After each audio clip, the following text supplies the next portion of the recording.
In this series, we've talked about sex education, porn habits, masturbation, good sex, bad sex, and sexual health. So if you made it this far, we are glad.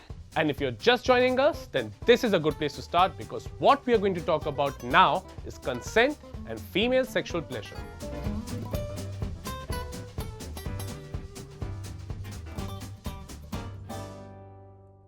There's been a lot of debate about what actually constitutes consent, and for the most part, it still causes a lot of confusion. So we are going to skip the stats here and get right into how our respondents have defined consent. Sometimes if a guy kisses a girl and she kisses back, that's not verbal consent, but it's social cue consent, so that works for me. Consent doesn't have to be a verbal yes or no. In fact, body language and instinct play a massive role in this. There were also few people who brought up the concept of enthusiastic and continuous consent.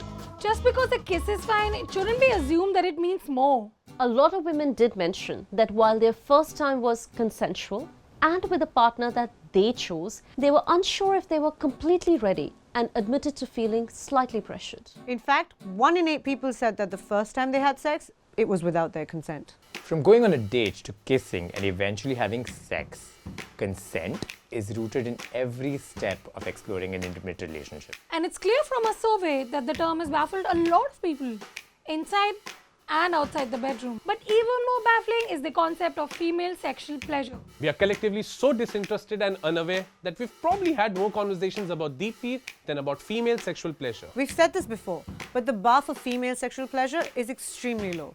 Pain, compromise, and traumatic experiences are normalized. Male sexual pleasure, on the other hand, is openly talked about, given attention, and actively catered to.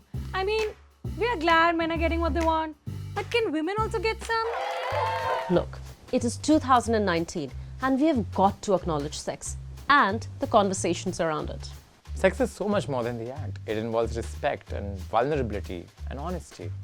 In our survey, we asked you what we need to talk about more openly when it comes to sex, and you have passionately voiced the need to communicate, to educate, and to normalize. You have expressed the need to shed more light on topics like consent, sexual health, sexual freedom, marital rape, and harassment.